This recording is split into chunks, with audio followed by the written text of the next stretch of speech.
Sa video ito, pag-usapan natin kung paano magbayad ng SSS contribution gamit ang inyong GCash account. Kaya tara, samahan niyo ako at panoorin natin ang video na to. Pero bago yan, sa mga hindi pa nakasubscribe sa akin, kayo na ang bahala. Unang gagawin natin, punta lang tayo sa mga search engine na ginagamit natin, kagaya sa akin Google Chrome, at pagkatapos i-type lang natin ang sss.gov.ph. At pagkatapos hanapin at i-click lang natin tong create a my.sss account or login. And then hanapin at i-click lang natin tong member login. So dito, make sure na meron na kayong SSS online account guys. So kung meron na kayo, ilagay nyo na po yung user ID at password dito at pagkatapos i-click nyo ang sign in. At mapupunta po kayo dito, so i-click nyo na lang po itong one-time PIN through SMS. Make sure po active at nakaka-receive ng text yung cellphone number na naka-register sa inyong SSS online account para maka-receive kayo ng one-time PIN. So ganito po yung text na marireceive ninyo. So yung OTP dito, ilagay nyo na lang po dito. At pagkatapos i-click nyo na ang login. And then mapupunta kayo sa inyong SSS online account. So dito may makikita kayong data privacy notice. So scroll down nyo na lang po yan hanggang sa makita nyo tong I agree. At i-click nyo na lang po ito. At mapupunta na po tayo dito sa homepage ng ating SSS online account. At dahil sa gusto nating magbayad ng ating SSS contribution, i-click lang po natin tong dito banda sa may pay contribution itong generate PRN, ito pong kulay blue. At pagkatapos mapupunta na po tayo dito. So dito sa my member guys, i-click nyo po itong member. So pumili po kayo dito kung employed, voluntary, or OFW. Kung OFW kayo, yun yung piliin ninyo. Pero sa akin voluntary, kaya ito ang pipiliin ko. At pagkatapos mapupunta na kayo dito kung anong buwan yung babayaran ninyo. So for example, October. So ilagay nyo dito October, tapos dito sa kaliwa, October din. Pero kung 3 buwan yung babayaran ninyo, for example, third quarter yung babayaran ninyo, July, August, September. So ilagay nyo dito July. Tapos dito sa kabila, September. So ulitin ko guys, kung anong buwan lang yung babayaran ninyo, yun po yung ilalagay ninyo dito. So kagaya sa akin, July to October yung babayaran ko. So bali 4 na buwan yung babayaran ko. So yun yung nilagay ko. So July, August, September, October. So July to October. Kaya 4 na buwan. At kung nakapili na kayo ng buwan na babayaran ninyo, dito naman tayo sa contribution. So i-click lang natin tong select contribution. So kayo nang bahala kung magkano yung amount na gusto ninyong ibayad. So marami dyan, may 4,200 yung pinakamataas. At ang pinakamababa nila is 560. So kayo nang bahala pumili kung magkano kada buwan yung ibabayad ninyo. So sa akin, 2,800 yung ibabayad ko kada buwan. At pagkatapos niyan, nakapili na ako ng 2,800, tapos July, August, September, October yung babayaran ko, bali 4 months.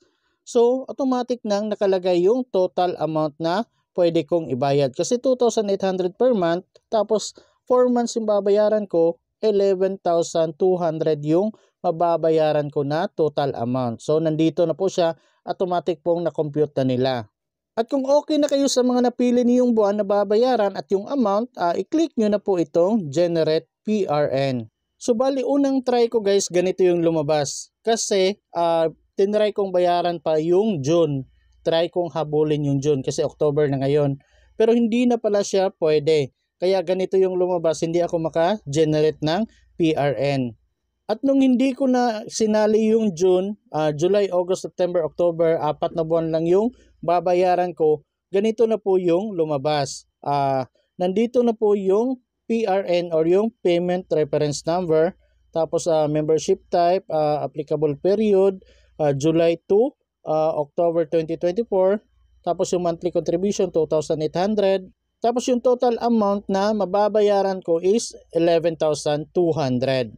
So i-double check nyo na po itong maigi kung tama ba lahat yung nakalagay dito. At kung tama naman, i-copy nyo na po itong PRN, itong Payment Reference Number. So i-copy nyo po yan kasi yan po yung gagamitin niyo kung magbabayad kayo. So babayaran ko na po ito. I-copy lang natin yung Payment Reference Number pagkatapos punta na tayo sa ating GCash account. So kung nakikita ninyo may 11,440 yung laman ng GCash natin. So para makapagbayad na tayo, i-click lang natin tong Bills. At pagkatapos hanapin at i-click lang natin tong Government. At pagkatapos marami kayong government agencies na makikita dito. So dahil SSS contribution yung gusto nating bayaran, scroll down lang natin yan at sa pinakababa makita natin yung SSS contribution. Or kung gusto ninyong ayaw mahirapan maghanap guys, i-type nyo na lang dito ang SSS. Tapos piliin nyo tong SSS contribution, itong may square. At dito ilagay nyo po yung total amount na mababayaran ninyo, kung ilang buwan yung babayaran ninyo. So kagaya sa akin 11,200, kaya yun yung ilalagay ko dito. At pagkatapos i-click nyo tong account type. Itong select kayo ng account type pero wala namang ibang lalabas dyan, i-click nyo na lang ang PRN, itong PRN. At pagkatapos dito sa payment reference number guys, yung payment reference number na sinabi ko sa inyo kanina, i-copy nyo po yun at ilagay nyo po dito. So bali ito na reference number guys, itong may square. So yun yung i-copy ninyo tapos ilalagay nyo po dito. At kung nalagay nyo na, punta na tayo dito sa baba sa pag-select ng payer type. So i-click lang natin tong select payer type. So kung ano yung nilagay na payer type ninyo doon, so kagaya sa akin voluntary, ito yung voluntary yung pipiliin ko. At dito naman sa email address, optional lang to. Pero advice ko sa inyo, maglagay talaga kayo para if ever may mga problema, may hindi man dumating na payment doon sa inyong SSS account, may parang resibo kayong maipapakita na nagbayad talaga kayo. At pagkatapos dito sa baba guys, may nakalagay na protect your bills now. So optional lang po yan. Pero kung i-check nyo tong box, automatic na kakaltasan nila kayo ng less than 1%.